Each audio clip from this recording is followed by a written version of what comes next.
Welcome back to Hyperstone Heist. Let's try out some of the other turtles. Is this the only Genesis game on the TMNT? Yes, the only TMNT game on Genesis. Yes, scene free. I don't know why I stumbled there. Remember, Dej, by the time this game came out, it was already 1992, and by that point, Turtle Mania was already starting to dwindle. So yeah. Remember, like this was around. It was, I think. Okay, so 87. Yeah, by this point we were into season 5 of the cartoon, and by this point, stuff like if I remember correctly, remind me, Joe. When did Batman animated series start? 1992. Oh yeah, so it was this year. So yeah, when Batman animated series started, as well as a lot of other 90s cartoons started, the 80s cartoon formula basically became passé to most kids at the time, and this is of course when Turtles' popularity really started to go down.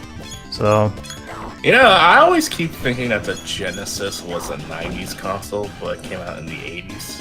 89. Well, it technically came out in the 80s, but it's for all intents and purposes it's a 90s console. Like I keep thinking it came out the same year as the Super Nintendo, or like a year before.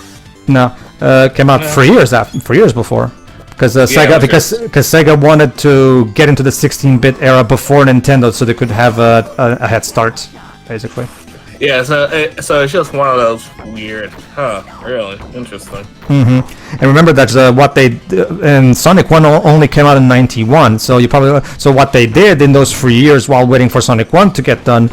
They got a lot of endorsements from celebrities, which was I got games like Michael Jackson's Moonwalker, and not the boxing game. I forgot what it was called. Yeah. We got a lot of sports games with sports celebrities in it. So basically, they were banking on star power to sell their games at the time. So how was it like in Japan? In Japan, if I remember correctly, in Japan, they had decent things to stuff like the Hokuto no Ken game and stuff like that. They had a lot of anime-based games, I think, if I remember correctly. So, not to mention this was still back in the day where, although they still didn't do as well as Nintendo eventually, because the NES was still going very strongly in Japan. Yeah. Especially because remember back in the 80s and 90s, Nintendo practically had a monopoly on the JRPG genre, which basically guaranteed them to be a success over Sega in Japan, basically. I mean, eventually, remember, Sega had to make their own Phantasy Star series because Final Fantasy was Nintendo exclusive, Dragon Quest was Nintendo exclusive. Nintendo had all the JRPG goodness, so they basically had a complete formal grip on the Japanese market at the time. So, That said, what they weren't expecting was that Sega would strike back, and pretty hard, because even with all those shortcomings, they made IP after IP to match up with Nintendo. Oh yeah, and that made it so that they were able to beat Sega. So they would beat Nintendo, especially in Europe. Like in Europe is actually where Sega really undoubtedly beat Nintendo by a significant margin. In the US, it was more of a tight fight. But even still, Jova, even with all those IPs, because remember, even with all those IPs, the Super Nintendo still ended up beating the Mega Drive in Japan. So, but remember, Jova, the Saturn did beat the N64 in Japan. Sure. That's because the Sega Saturn had a lot of Japanese themed games. Remember, Jova, the Super Nintendo had the exclusivity of Dragon Quest. That alone makes your console very, very hard to beat in Japan. Yes, Dragon Quest. Essentially the game that Japan more or less made a national holiday every time a new game releases. Yeah. And no, I'm not kidding. No, he's not kidding, no. It got so bad that you had kids skipping school and adults calling in sick to their jobs just so they could play the games. I'm not kidding. It's not every day you can say that a game was so popular that it birthed a national holiday, but there you go. There you go, yeah. Also, this is just boggling. Also, one interesting thing about this game that not a lot of people bring up is Shredder's Hideout. Shredder's Hideout, as you can see, is a ninja place, which makes sense, of course, since he's the head of the Foot Clan. And this is where we fight Tatsu, who you may remember as his number 2 from the live action. Well, actually, let me ask you, Dej, was Tatsu a comics book character before? I don't know. I mean, I know that the 1990 original movie took more from the comics than the 80s cartoons, so it's possible that Tatsu was a Mirage Comics character. That being said, yeah, Tatsu is the boss of this level. You know, I might have to ask. It seems like he originated from the movie. Oh, okay. Which is interesting because considering the type of character he is, yeah, he does feel like something that would come out of the Mirage Comics, considering his real. It definitely feels more like a Mirage Comics character than a 80s cartoon character, definitely. So, but okay, that's cool. Go on, Joe, you were saying. You know, I might have to ask the same thing I asked with Crash Bandicoot: The Big Adventure. If we've essentially been shrunk, how did we make it so that we got big enough to face the bad guys who aren't shrunk? Let me try to think of a good. Let me try to think of a good 80s Raph joke to use there. Look at you with all the questions.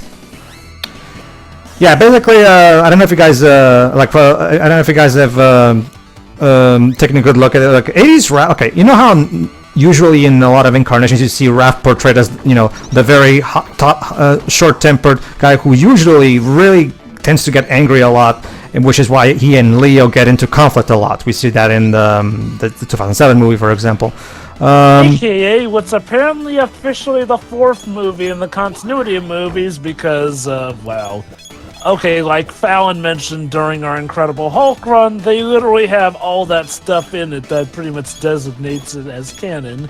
Confusing as that is, given some apparent ties it may or may not have had with the 2003 cartoon. 80s Raph, while he still has his short temper, he's definitely written in... The execution is very different from the other incarnations because...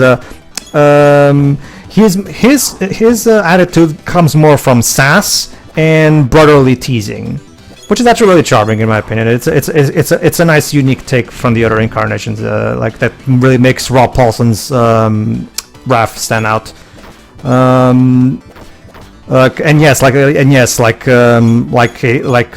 Turtles Forever noted, yeah, he's the one who usually breaks the fourth wall whenever something interesting or funny happens. So. Ironically, in modern times, that would probably be more so Mikey's thing to do. You must defeat my foot soldiers before you fight me. Okay. Because that's the honorable thing to do. Yes. Also, what is up with that statue? The Shredder as an Hindu? Okay. Statue? He's doing the meditation pose. My guess is that the other hands are supposed to simulate, the different motions of the pose. So, if it were animated, he would be flashing in between each of those. But since it's statue, it is as such. So yeah, like the strategy guide said, remember, you can actually throw his projectiles back at him, and that will damage him. So make sure to take advantage of that whenever you can. Aside from that, Tatsu's thing is that he constantly jumps from one side of the screen to the other side of the screen. So it can get a bit annoying sometimes because you get near him, you start hitting, and then boom, super mega jump to the see. There you go. So you have to constantly go back and forth, back and forth, back and forth.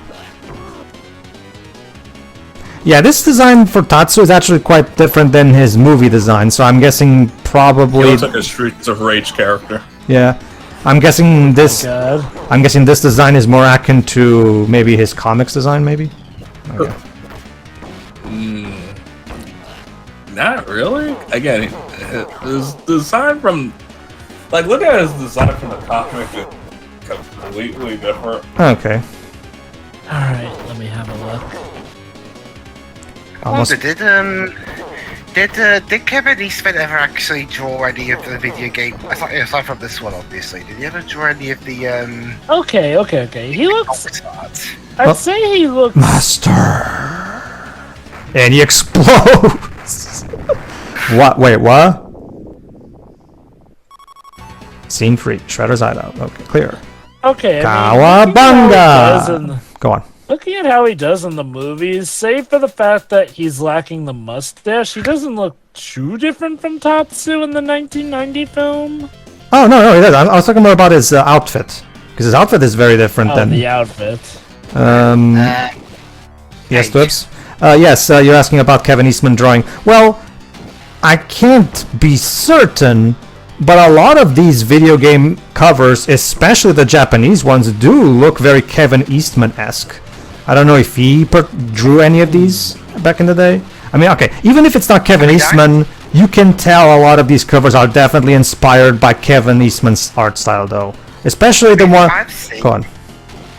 I see the Japanese box art ones. They look more like the cartoon than anything else. Well, remember, Dubs, the Japanese cover art for this game definitely looks very Eastman-esque. They even have the turtles have their eyes completely white, like in Kevin Eastman's original designs. So, and there you go. Okay, so level 4 is the Gauntlet, and as you can probably guess, yes, it's a boss rush of the previous boss we've done, and they're slightly recolored.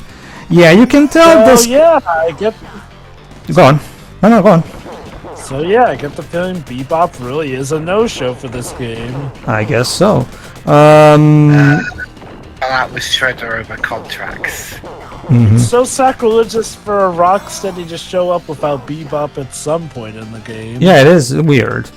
Oh, look at that reference to the first movie. Thank you. That's nice. Nice. Basically, the movie's poster had was basically just them peeking from a manhole, basically. Pity you have to get a game over to get it. Alright, let's play as Mikey for a bit now. What I was trying to say was, remember, like I said, the Japanese cover art for this game looks very Eastman-esque. So, again, look at, for example, the cover art for the original NES game, where all the 4 turtles have their red bandanas. Yeah, which means that clearly they were taking more from the comics with that one, because they didn't implement the different colors there. So if Kevin Eastman didn't work on any of these covers, he definitely was at the very least the inspiration for a lot of them, because I can definitely see a lot of Eastman influence in a lot of these cover arts. Oh, look at that, Rocksteady. You got a 10? If you can call it that. Going from gray to orange. Yeah, you can tell that this game, you can tell that Turtles in Time got most of the resources in development time compared to this one, because yeah, you can definitely tell this one was made on a shorter time span and tighter budget compared to Turtles in Time. I mean, I gotta say though, I do love the sound font they use in this game. Oh yeah, no, definitely. I'm a huge fan of the FM sound chip of the Mega Drive. There's a lot of cool crunchiness to the sound in a lot of these games, but which is so yeah, that's basically it. Yeah. Still can't believe we're fighting the makers of the Arkham games. What did they do wrong? Maybe the Suicide Squad game turned out bad or something. I don't know. I guess that, to be fair, that is a sum up of fans' reactions to Arkham Knight at the time. Yeah, and Tatsu is the one that gets the least changes, because... Hey! And now his outfit resembles that, now that it's red. Well, there you go then.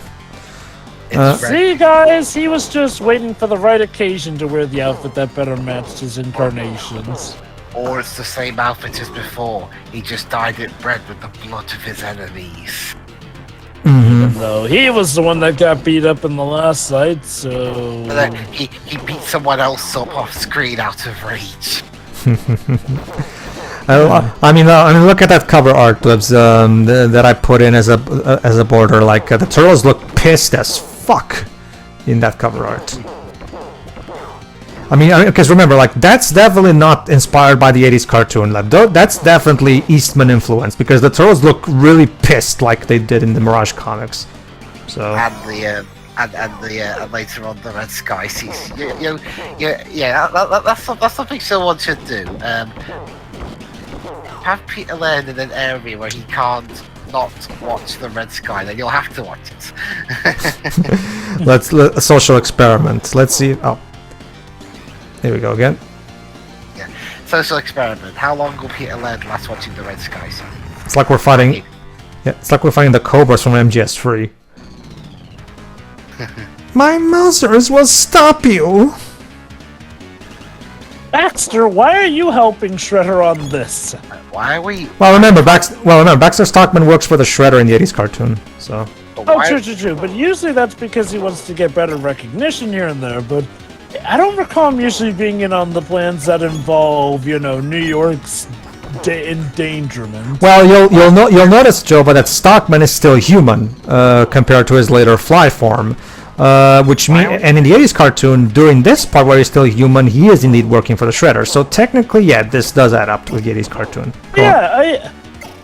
Again, though, maybe it was just a coincidence, but even when working for the Shredder, they kind of made it a point to never include him in on the plans that would endanger New York. I guess. Why are we fighting Tyler Perry? Ha ha ha ha ha. Wrong. No, that's the thing.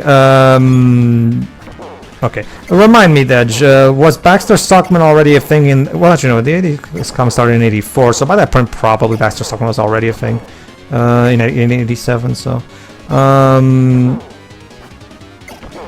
Yeah. No, that's because Webb's, the Michael Bay Stockman was more based on the comics compared to 80s Stockman, so... Well, mind tried to base itself more off the 80s show. Well, yeah, true, but although Baxter Stockman is still based on his comics version. Even though it's still a sequel to the 2014. I love how that game tried to market itself as being more like the 80s cartoon, and yet you don't see Megan Fox in a jumpsuit. Like, I mean, if there's one thing at the very least it would at the very least be nice from having Megan Fox play it would be to see her in a jumpsuit, but no, we can't even have that. Well, I mean, the director said, "My dear Mousers have been beaten, and I exploded." So have you. Kawabunga. All right, dead end. But the detector indicates that he is close by. And there it is, the Technodrome. It always comes down Welcome, puny turtles! Fools! Feel the wrath of the Hyperstone! There you go, Joe, and now they're actually going to be shrunk, if I remember correctly. Hey, dudes, let's go! Oh, never mind, I thought something... Okay, never mind, ignore me. I guess not. Never mind, ignore me. Alright, now let's play as Raph. Go on.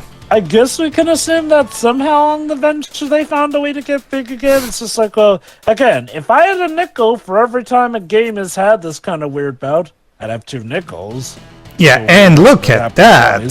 The 16-bit lift did really good for the Technodrome. Look at that transparent floor. Look, they finally renovated the place. Yeah. They replaced the 8-bit paint with new 16-bit paint. What year did this game come out? 1992. Is it 1992? Yeah, that's what I said. Yeah, sorry, I didn't hear you for that last bit.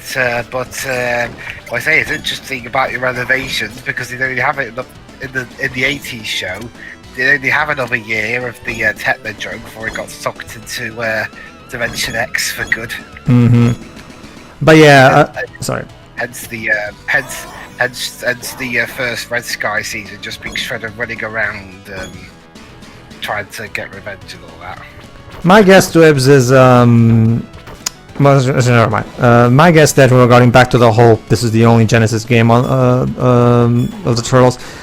I get the feeling Konami already saw the writing on the wall. They realized that yeah, the Turtles' popularity is starting to dwindle.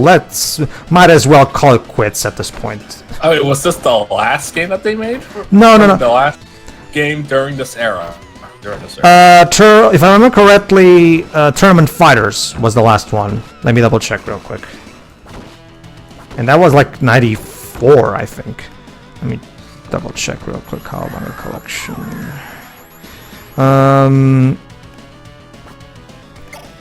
I remember that they stopped making games before the 32-bit era started because there were no 32-bit Turtles games. I do know that at least. Let's see. Games. Yeah, here you go. There you go. The last Turtles game from the original era was Tournament Fighters. That came out, specifically the NES version that came out in '94, whereas the Super Nintendo and Mega Drive versions came out in '93. So basically, '87. Yeah, NES games were still selling, so I understand why. Yeah, so basically, the original Konami era of Turtles games ended in 1994, which by that point was free. Yeah, by that point we were 7 seasons into the cartoon. So, and remember, so by that point, Konami saw that, this is not really this is not really as much of the in thing as it was back in the 80s. So let's just quietly stop making these. But or possibly there wasn't even really a drive to make the games anymore. I mean, okay, were the team behind these games, were they like hungering to make more of them either? I mean, maybe, I don't know, obviously, but usually Konami would get make a lot of these licensed games specifically to cash in on popularity of source material, obviously. So. Oh yeah, I'm just considering all the possibilities. That's all. Well, yeah, I guess, but at the same time, we don't really have any way of knowing if the developers wanted to make more or not. And heck, even if they wanted to make more, that's still up to Konami execs whether or not they make more. So,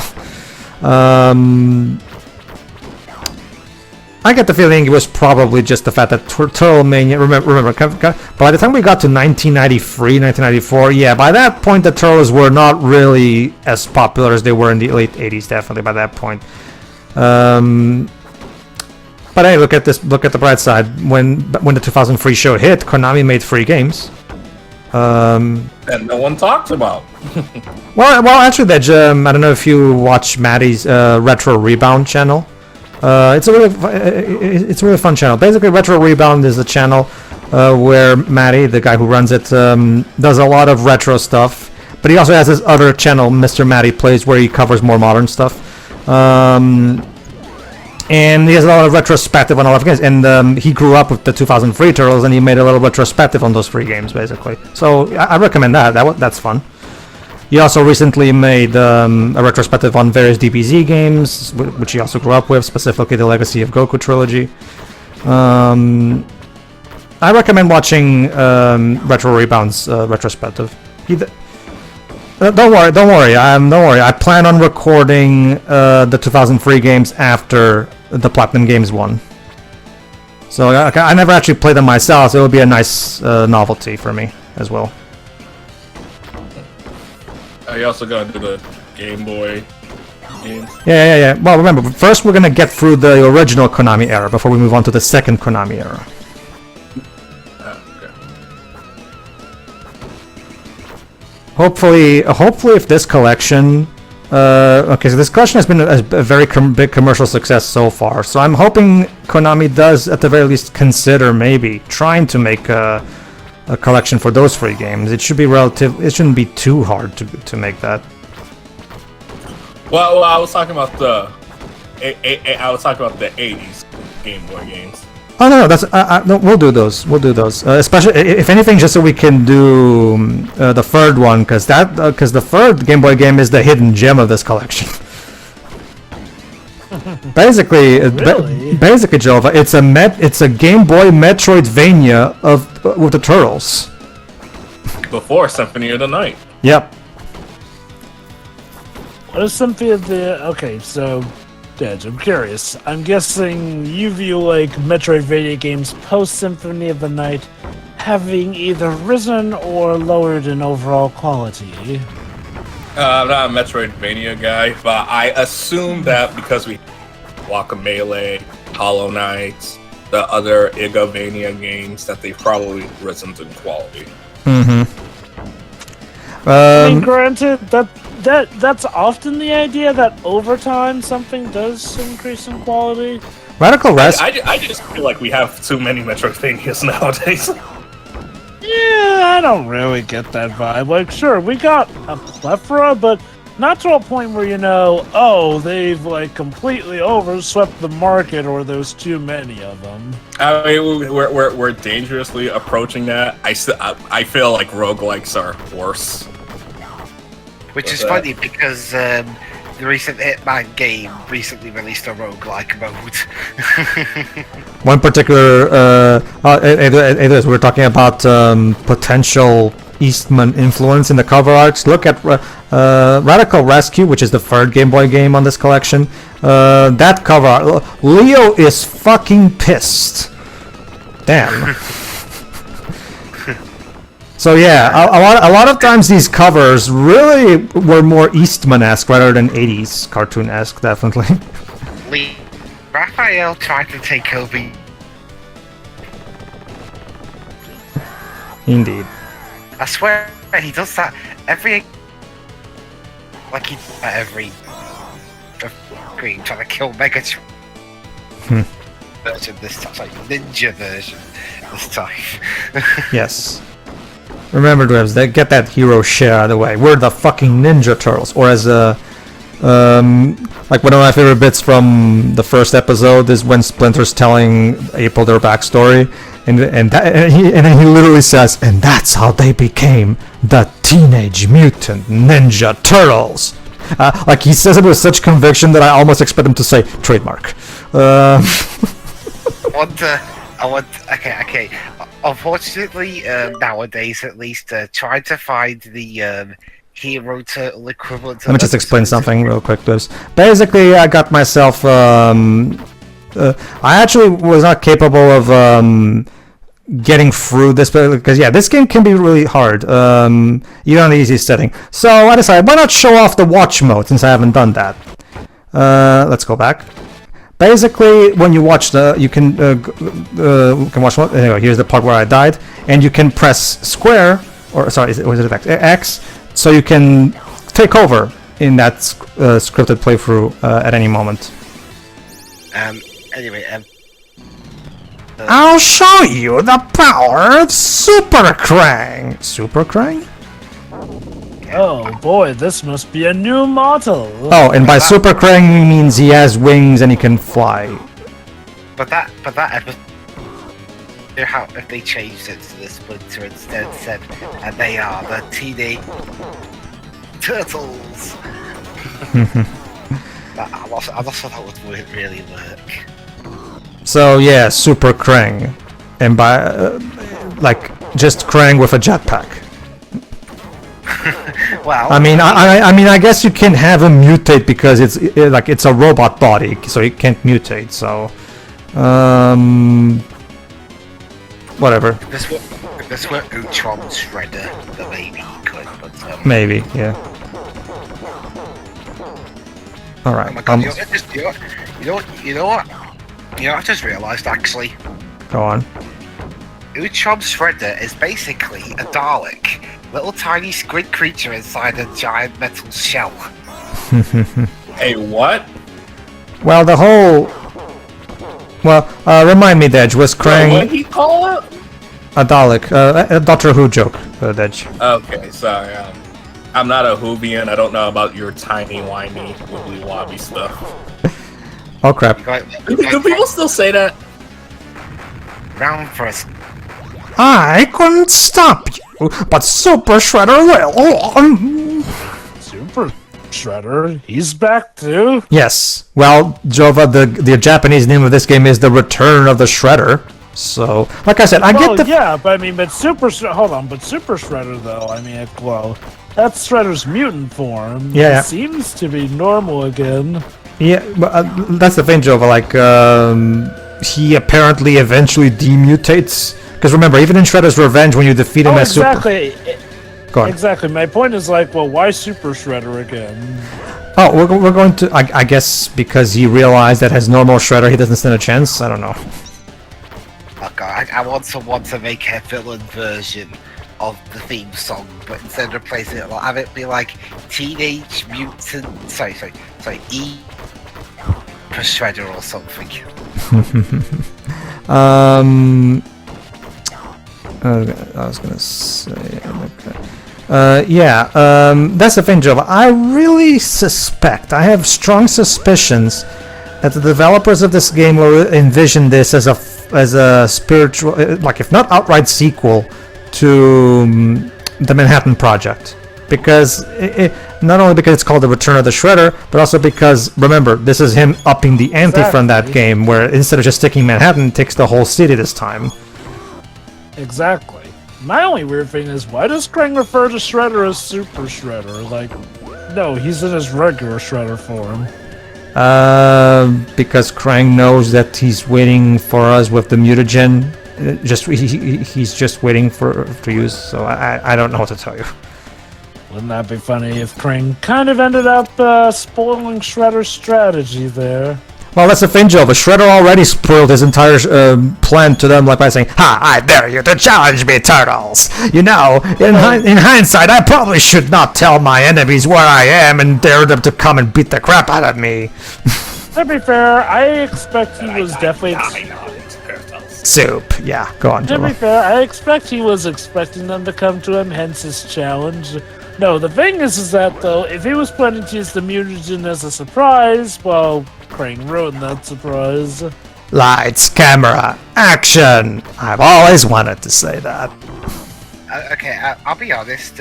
One of the better parts of the 2014 film was Shredder basically doing the turtle suit bit, but in Japanese. And that's the funny thing, because that was part of the reshoots that they did. Mm-hmm.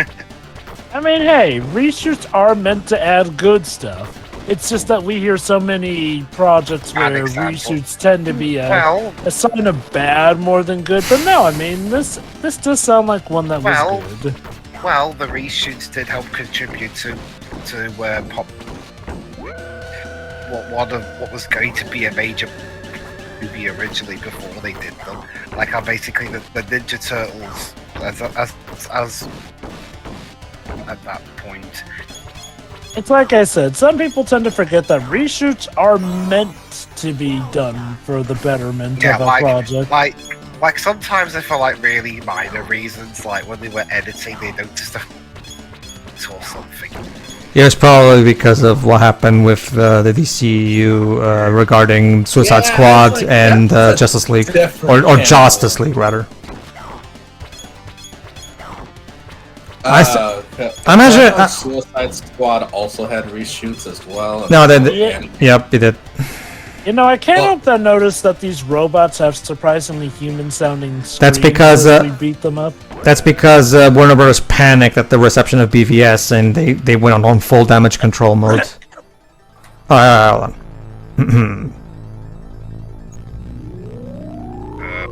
There you go. Now he's Super Shredder. Now I'll show you the real power of the Hyperstone. So in this version, instead of the mutagen, he uses the Hyperstone to turn himself into Super Shredder.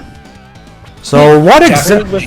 Using a stone to make you powerful? That would make a great idea for our fighting game. So okay, so the Hyperstone is basically a MacGuffin that does whatever the developers want it to. Gotcha. I mean, it shrinks things. It turns you into a super mutant. I wonder, you know, one thing I noticed is that he can actually talk properly while as a mutant this time, so maybe it's just a glorified super form instead of a mutant. Well, remember in the second movie, he actually does talk. Like, there's a point where Leo's like, "Shredder, you gotta listen to reason. You gotta destroy us all," and he lets up. Then so be it. So he can talk as super. He's played by Kevin Nash. Yeah, Kevin. Well, I meant talking more clearly, because if I recall correctly, he was more like barbaric with how he spoke. He sounds more barbaric, but I will argue you could still perfectly understand him fine. He's still eloquent enough, I will argue. I guess it's just here he actually has a chance to speak eloquently, like again. they never really did have him speak eloquently as a mutant in the movie. Maybe he could have if given the chance. Remind me, Dej, is Super Shredder a concept from the comics, or did the second movie come up with that? Ah, okay. Okay, that's actually okay. I'm guessing though the comics eventually incorporated that thing. Yeah, more. Yeah. It felt like, hey, that's a cool idea. Let's take it. Yeah, it is a cool idea. Too bad that movie unfortunately wasted its potential, but whatever. I wonder. Mean, look, we can go on an entire conversation about Turtles too. I wonder, was it a case where they did have a big fight scene planned, but Probably. due to difficulties they decided to cut it short? I get probably because remember, Jova, that movie came out literally a year after. It was very rushed. The production was very rushed. So, which is why I like to cut that movie some slack, because that movie's rushed production, like the fact that the movie is still enjoyable as it is already kind of a miracle. So I'm going to cut the filmmaker some slack with that one. Can you imagine live action movies with film budgets, mind you, coming out yearly, and not in the sense where it's, pre-planned, like say with the Pirates of the Caribbean trilogy I was gonna or say the Infinity MCU. War and Endgame. Well, this was a case where the sequel wasn't planned initially, but because the first movie was a hit. If Chasm and in true tradition, Shredder goes out like an asshole. If Chasm 2 went the way it did, we would have had a Spider-Man movie every year. Well, hold on. Weren't the okay? If I remember correct, okay, hold on. Go on, Joe. When she speaks.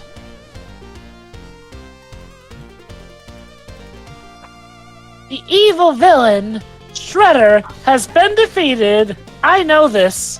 And our city has been returned to its normal size. Who is really responsible for saving the city?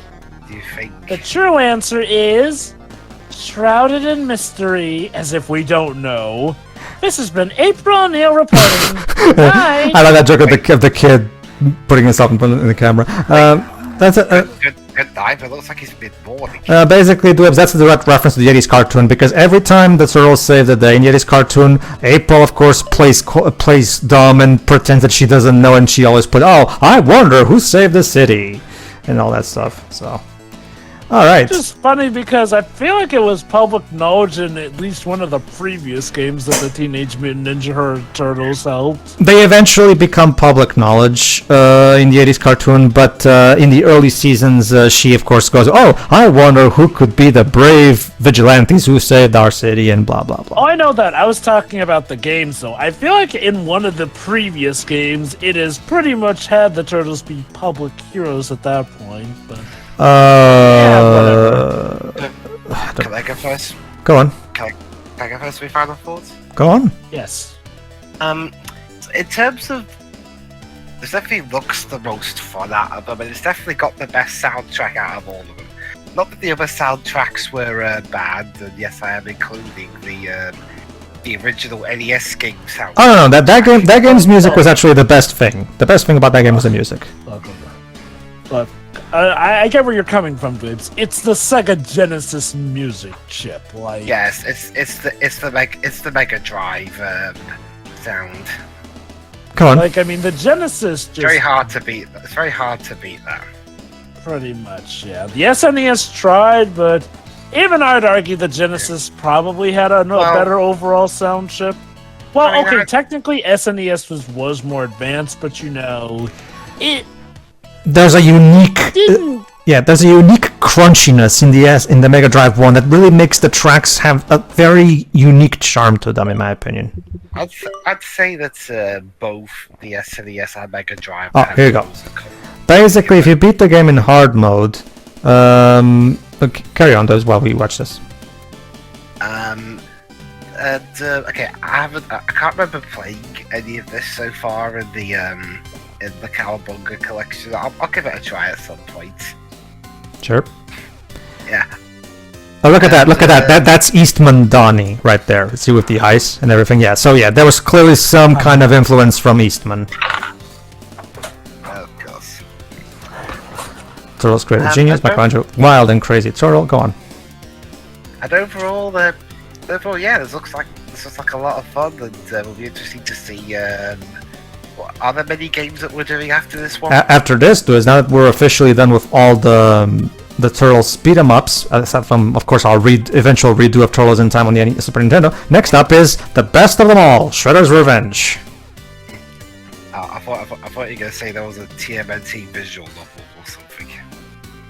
Imagine. You guys do Ace Attorney and Leighton, but you cross the line of TMNT visual novel. No, I don't. I would totally dig this. Yeah. Oh. Everything's about you. God, whoops. I'm okay with a visual novel based on just Hold about on. any. I love how both Shredder and Super Shredder are credited separately. Well, they are technically different entities. Go on. Congratulations. Thank you for playing. Go on. Just like I would object to a Mega Man visual novel in theory. But yeah, back to this. Yeah, this looks like a lot of fun, and I can't wait to see what the others are like. Mm-hmm. All right. Game over. Game over. Go on, Deji. What do you think of this one? This looks fun. I need to play it eventually. Mm-hmm. See where the DNA of Shredder's Revenge came from, right? Yeah. All right. Anything else? It is really interesting to see the differences between the Super Nintendo and Genesis versions. Because at their core, they're basically the same game. Mm-hmm. They do manage to just tweak them around to make them different enough games, I suppose. Yeah. Like I said, ports back in the day were very interesting to the point where they could literally just be different games. Not to say that we don't occasionally have that these days. Well, okay, actually, no. Nowadays, not really. But even as early as the last... even as late as the last gen, we did sometimes have ports that were just completely different stories. Mm-hmm. But it was most common back in this day of when this game came out. All right. Anything else? Yeah, okay. Go on. No, I'm good. Next. Jova. Definitely the most fun-looking TMNT game so far. The graphics are very nice and crisp. The animations ooze life and charm into it. The music is a delight to listen to. Mm-hmm. Again, my only issue is there's no bebop to go with Rocksteady in this game. Yeah, true. No, the music is definitely like that. You can't go wrong with 90s Konami composers. And again, on a Genesis sound chip. Mm-hmm. Yes. Have you played the Rocket Knight Adventures and its sequel? Because I have not gotten around to playing those. I have definitely heard of those, but never got around to playing them. Sparkster in particular, the Genesis sequel, Sparkster, like that's one of my favorite all-time Genesis soundtracks. That soundtrack is glorious. Go on. It's a great game. Next. Again, yeah, it's a really good game. I prefer Turtles in Time because, as you guys saw, this game is definitely quite shorter. And yeah, by the time we get to the final fourth level, you can tell that they really had to reuse assets and recolor the earlier bosses to just pat the game out some more. So you can tell that this game didn't get the same time and money that was given to Turtles in Time, but I can tell that the developers did the best with what they could. And like the other said, the music is spectacular. Like I said, you can't go wrong with Konami composers from the 90s. So yeah, really fun. And yeah, not counting the Super Nintendo port of Turtles in Time, we have now done all of the classic Konami TMNT beat 'em ups. So, time to play the best of them all, everybody. Join us next time when we do Teenage Mutant Ninja Turtles Shredder's Revenge. See you then. See you then. Bye.